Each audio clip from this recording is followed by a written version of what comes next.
जय हिंद दोस्तों। आपका स्वागत है आपके अपने YouTube channel learning point with Abhishek sir में। दोस्तों, अगर आप चैनल पर नए हैं तो चैनल को सब्सक्राइब कर लीजिए और बेल आइकन प्रेस कीजिए ताकि आप डेली डिक्टेशन पा सकें। डिक्टेशन अच्छी लगे तो वीडियो को लाइक कर दीजिए और अपने दोस्तों को शेयर कर दीजिए।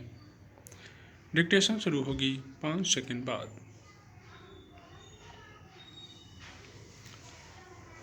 अमेरिकी विदेश नीति का मुख्य लक्ष्य इस प्रकार की व्यवस्था करना है जिससे उसकी राष्ट्रीय सुरक्षा पर किसी प्रकार की आंच न आए। इसलिए वह एशिया, अफ्रीका और यूरोप में शक्ति संतुलन बनाए रखना चाहता है। पिछले एक दशक से अमेरिका ने एशिया केंद्रित विदेश नीति को मजबूत किया है और उसकी आशाओं और रणनीति का मुख्य केंद्र भारत है।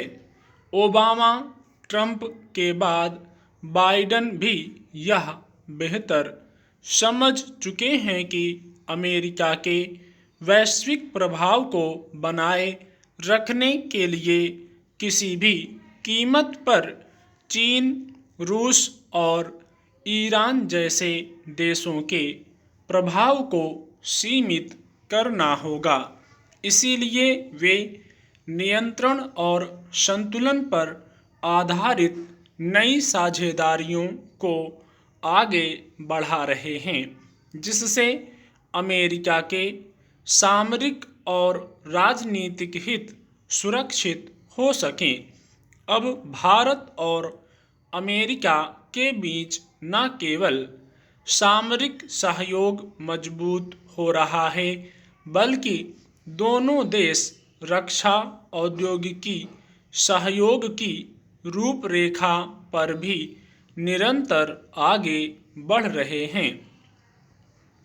प्रधानमंत्री की यात्रा में भी सामरिक सहयोग को प्राथमिकता दी गई।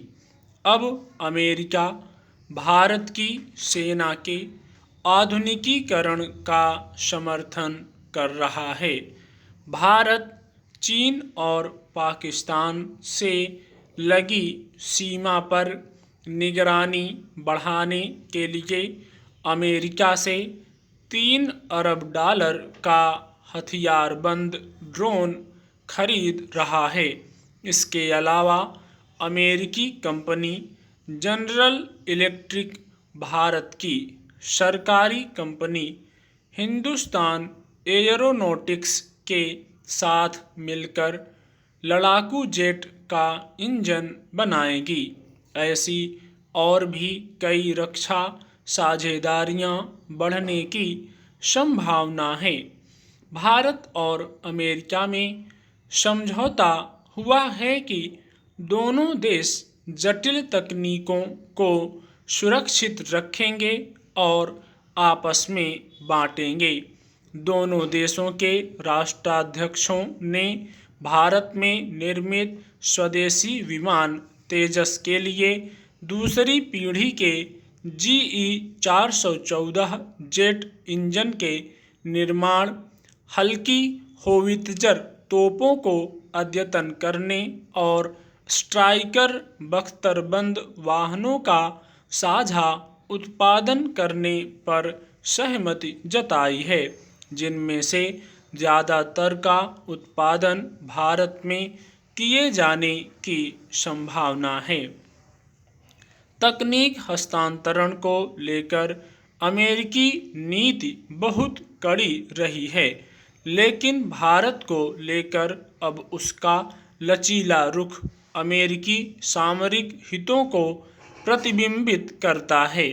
ऐसा लगता है कि अमेरिका चीन से निपटने के लिए भारत की सेनाओं के अत्याधुनिकीकरण पर ध्यान दे रहा है, जिससे भारत की रूस पर हथियारों को लेकर निर्भरता कम की जा सके। भारत की रक्षा आयात नीति पर यह प्रतिबिंबित हो रहा है। 2017 में भारत अपने कुल हथियार आयात का 62% रूस से खरीदता था, जो 2022 तक घटकर 45% हो गया है। स्पष्ट है कि हथियार खरीदने के मामले में अब भारत का ध्यान रूस से हटकर धीरे धीरे अमेरिका और फ्रांस जैसे पश्चिमी देशों की तरफ केंद्रित हो रहा है। स्टॉप।